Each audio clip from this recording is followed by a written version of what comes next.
Hello and welcome. I'm Gargi Rawat and you're watching me live on youtube.com/NDTV. That is the website to go to for all NDTV's shows and our videos. And every day we ask you what are the stories that you want to know more about. So every day we offer you 5 of the top trending stories. And the pick of the stories today was the Shiv Sena NCP Congress to talk on Maharashtra power sharing. Most of you want to know more about that. A lot of interest in that Maharashtra tussle that has been going on for over 20 days now. The Chief Minister's job among the NCP's needs for the Sena tie-up is what sources have told NDTV. So we'll talk more about that. Also, the protest over the hostel fees hike in JNU. So today also the Students' Union is striking in an interesting twist. The ABVP, the BJP's student wing, has also supported them on this cause and they're also holding a protest. Then pollution remains one of the top stories through this entire period. So air emergency, Delhi NCR 18 times above the safe limit, and the Supreme Court had a lot to say on the pollution crisis in Delhi and North India. Also, more bad news as far as the economy goes. The SBI economist has said that in second quarter, the GDP growth could slide to 4.2%, and that would mean it would be at an 8-year low. So first, let's talk about the big political story, and that is Maharashtra, where today you've had several meetings.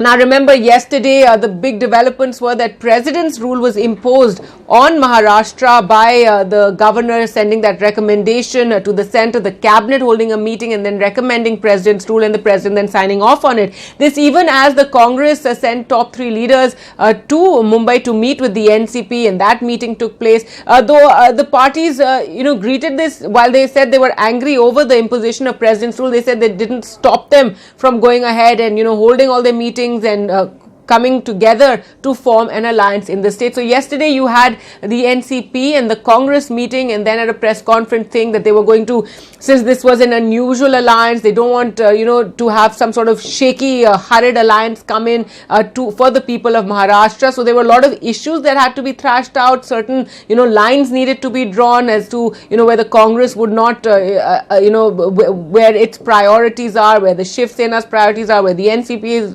priorities are.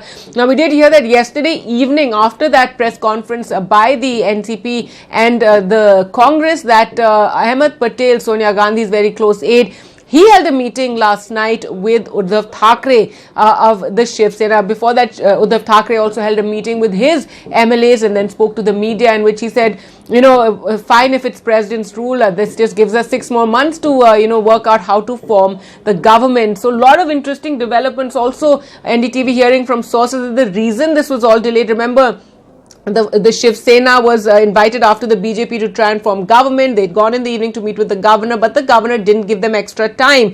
And the reason for the delay was that the Congress had hesitated in announcing their support to the Shiv Sena. Though now it seems that it was after a call between Sonia Gandhi and Sharad Pawar, where Sharad Pawar said, hold on, you don't need to send letters just yet. We still need to work out a few things. After all, that the NCP was just 2 seats shorter or 2 seats lesser than what the Shiv Sena's tally was in the election. So now the news coming is that the NCP also very keen on that Chief Minister's chair, and there could possibly be a 50-50 rotational power sharing agreement, rotational chief ministership, in which for 2.5 years you'd have a Shiv Sena chief minister and for 2.5 years you'd have an NCP chief minister. So that is what we are hearing. So today let's take you through the developments. Today you had Uddhav Thackeray meeting with the senior Congress leaders from Maharashtra, including Ashok Chavan, Balasaheb Thorat and Manikrao Thackeray at a suburban hotel. He spoke to the media after that. He said, right now there's nothing more really to say, but the talks are moving in a particular direction.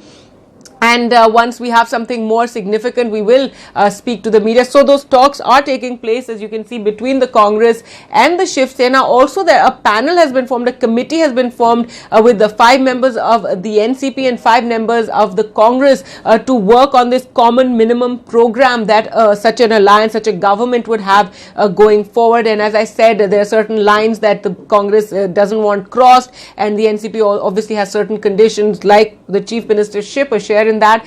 So all those issues being thrashed out, and it does seem that everybody is moving forward on this front, at least, though you can never say. Perhaps the BJP is also sending out feelers, so we really don't know. So once this will be announced formally is when we can really know how this Maharashtra story is going and where it's going. But for the moment it does seem to be moving in this direction. Uddhav Thackeray is saying that the talks over government formation are progressing in the right direction. So that is as far as Maharashtra goes. Now, speaking of the pollution that we're seeing in the national capital region and in the north, once again we're seeing very severe air pollution. It started since yesterday, even though during this entire time we've had severe pollution, but there was a spike earlier, and then it seemed to be a bit of a lull, and the AQI got a little better, but it was still not acceptable.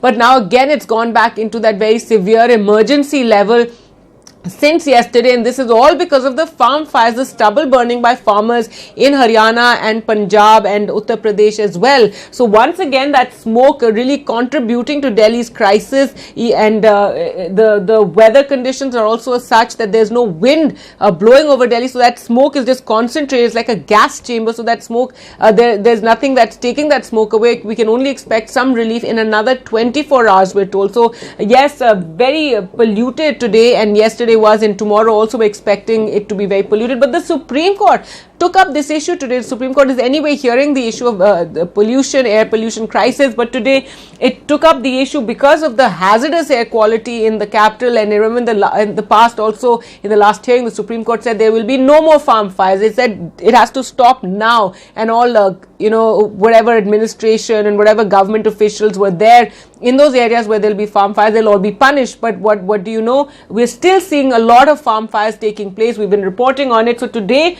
again, the Supreme Court slamming the government for the air quality in Delhi and nearby areas, and it said that the government is not doing anything on this issue of air pollution in the capital and in North India. In fact, the Supreme Court also asking the government to explore the possibility of using hydrogen-based fuel technology. So this is a much cleaner fuel, and the Supreme Court asking them to figure out what it would take to change to that technology. The centre has to submit its report by the 3rd of December, though the centre did say that they were looking at various options. The Supreme Court said, in our view, little constructive efforts have been made by the government and other stakeholders to find a solution to this air pollution problem. They also said the whole of North India NCR is suffering from the issue of air pollution. So a massive crisis really as far as health goes. We talk about a lot of other things, the politics, and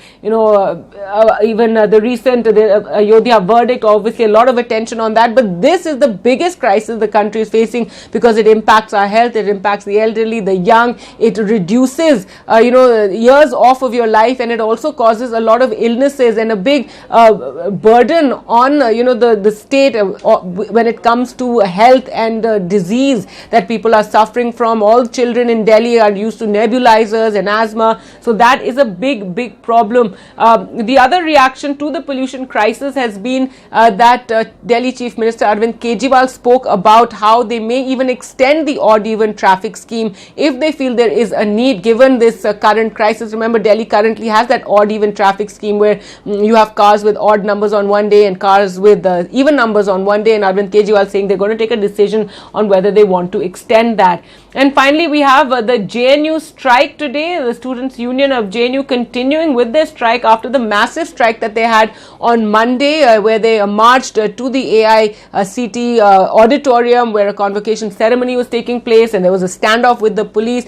But today they are striking within the campus, and they're saying that this is against the hostel fee hike, and they're saying that nobody from the administration or the VC has even met them or spoken to them about this issue, and that they want to discuss this fee hike in the hostel. And surprisingly, while the JNU Students' Union is run by the left, it's a left-dominated students' union, the ABVP, which is the BJP students' wing, has also supported them on this issue, and they've also been striking today, holding a protest today outside the University Grants Commission office. So they're saying we're going to hold a protest over there, even as the JNU Students' Union holds a protest on campus. So the students all united against this proposed hostel fee hike by the authorities in Jawaharlal Nehru University. Well, that's all the time we have for you today, but do remember to log on to youtube.com/NDTV for all the latest news.